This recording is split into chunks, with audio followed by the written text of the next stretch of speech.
20,650,480. Yap, kali ini ada film yang berjudul DRIP. Film yang diangkat dari kisah nyata ini menceritakan tentang sebuah satuan pemberantas narkoba di Miami yang menemukan uang bukti tindak kejahatan narkoba sebesar 20 juta dolar. Wow, fantastis sekali ya. Dan benar saja, dengan kejadian ini, godaan uang mulai memecah belah tim. Film dengan genre thriller crime ini dipenuhi dengan plot twist yang sangat tak terbayangkan. Daripada penasaran, langsung saja kita mulai. You've spoken with our IA team? Several times, yes. Your relationship with Captain Velez. She makes me sick to my stomach. You're in tie with the NT team? No, it's just it. What do you mean? Like we steal the money ourselves? No. About a cop killer in a conference room. What was she chasing? Do you know? Trying to dirty up some cops. That's probably the easiest kind of money, I think. A lot of it. FBI tengah mengadakan penyelidikan terhadap satuan narkoba Miami dikarenakan karena kapten mereka yaitu Jackie telah tewas diserang oleh sekelompok orang tak dikenal. Dalam hal ini ada dugaan bahwa Kapten Jackie dibunuh oleh orang dalam. Detektif Byrne dari FBI merupakan saudara kandung dari J.D. Byrne yang merupakan wakil komandan di satuan narkoba Miami menuduh J.D. melakukan pembunuhan terhadap Kapten Jackie karena diduga J.D. dan Jackie mempunyai hubungan asmara. Perkelahian antara mereka berdua pun akhirnya tak terelakkan.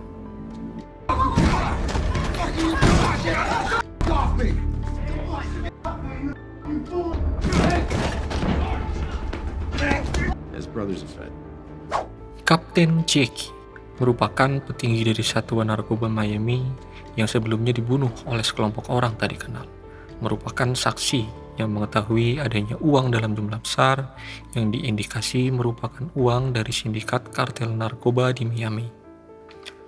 Tepat sebelum kematiannya, ia berhasil mengirimkan lokasi tempat uang tersebut kepada Letnan Dane yang merupakan pemimpin dari satuan narkoba tersebut. I will get to you. I'll protect you. Our eyes everywhere. I know. A cop you can trust. This is a burner phone. You're safe. They don't know. You just keep answering the phone.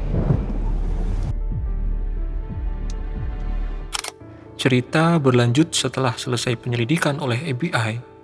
JD dan teman-temannya bersiap di markas mereka untuk melakukan sebuah misi.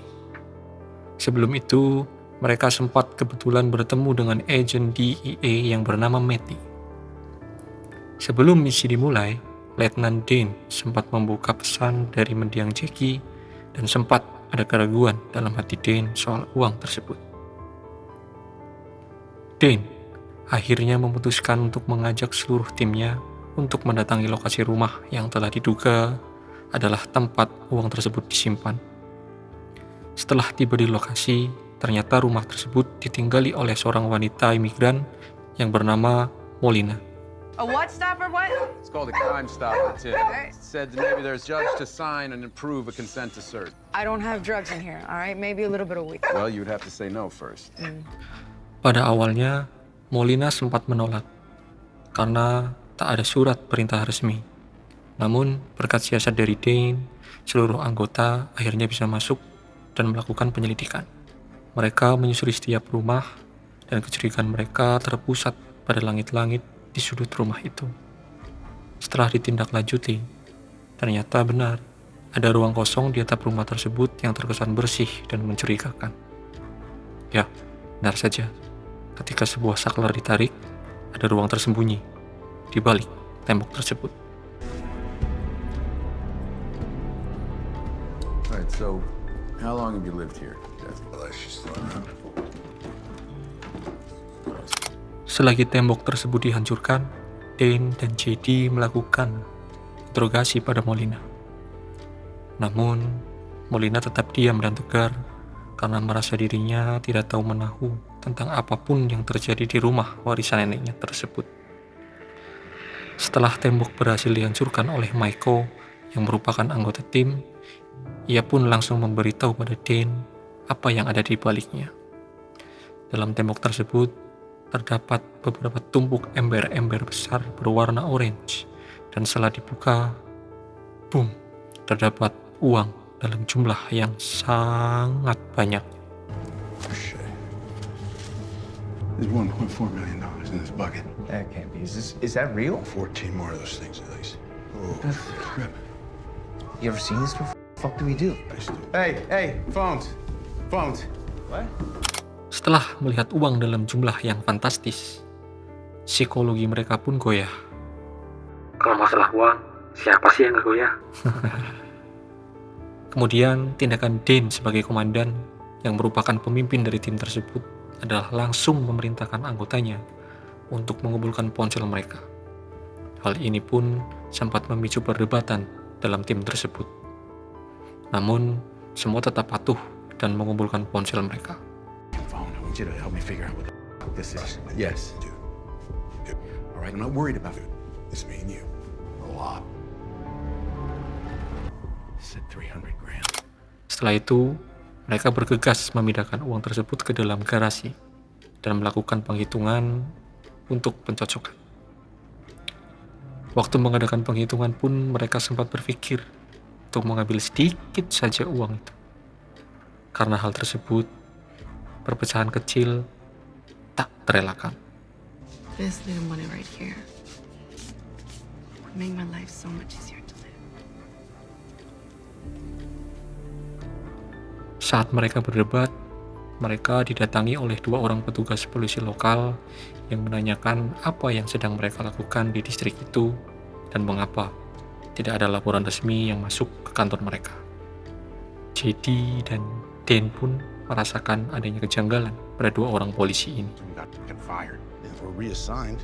TCAT thing, man, that was a fucking disaster. We kept their job after that. Look, they're on this place.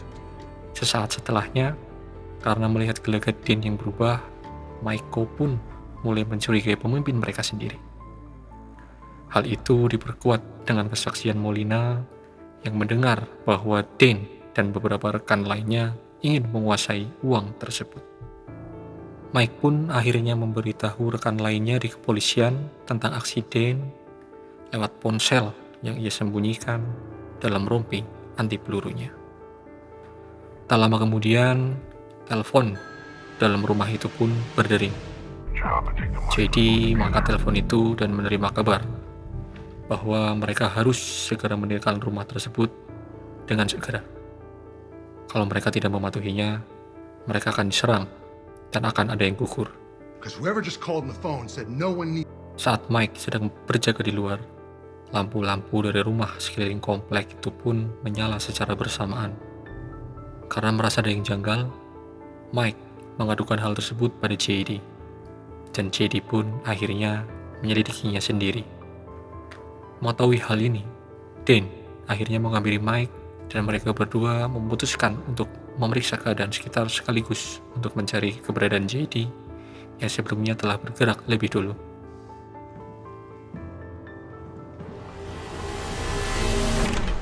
Setelahnya, Mike kembali ke dalam rumah atas perintah dari Dane. Ketika bertemu dengan Molina, Molina meminta Mike untuk menghentikan Dane karena Molina menganggap Mike adalah satu-satunya polisi yang jujur dalam misi kali ini. Called someone, a major, higher command. Just now, you. Right before you walked in. Anybody? Setelah Dane dan JD kembali, JD merasakan kejanggalan. Ia mulai curiga pada Dane karena rekan-rekan lainnya hanya menghitung uang dan menempatkannya pada tempat yang tak seharusnya. Perkelahian mereka pun dimulai. Setelah melihat pemimpinnya berduel, Mike melerai mereka berdua. Tanpa sadar, Mike menjatuhkan ponsel cadangannya saat itu. Dan setelah itu, Mike kembali berbincang dengan Molina sambil marah-marah. Be all right. You have to help. You're the only good one. They're gonna kill us, aren't they? Listen, I had a burner in there, a hidden phone. No, your boss took it from me, remember? Kemudian, JD pun akhirnya memberitahu Matty, yakni rekan DEA mereka yang pagi ini bertemu sebelum misi dimulai. Tak lama kemudian, mereka diserang oleh segerombolan orang tak dikenal. Mereka dihujani tembakan sampai salah satu dari anggotanya tertembak.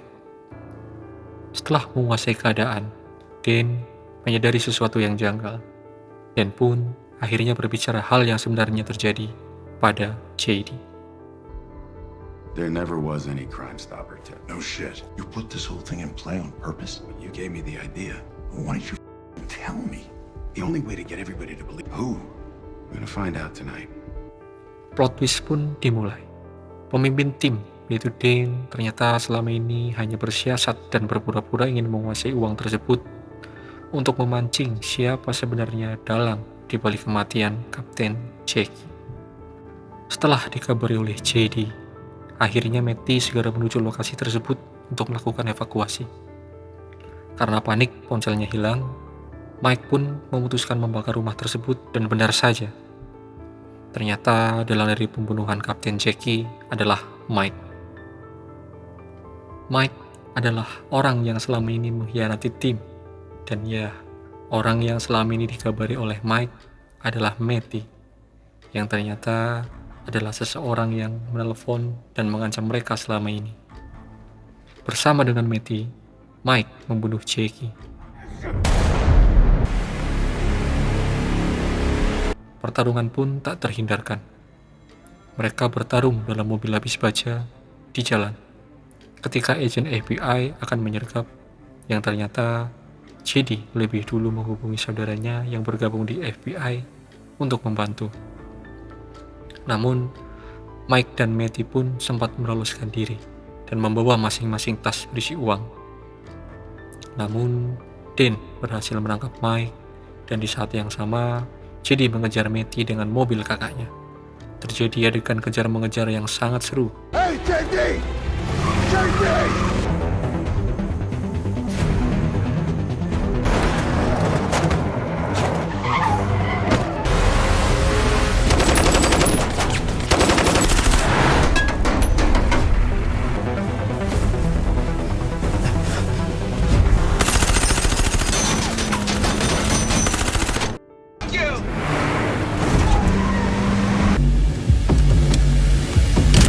Sampai akhirnya JD berhasil meringkus Matty, dan di saat yang sama JD menarik pelatuknya untuk membunuh Matty. Sama seperti saat Matty membunuh pacar JD, yaitu Jackie.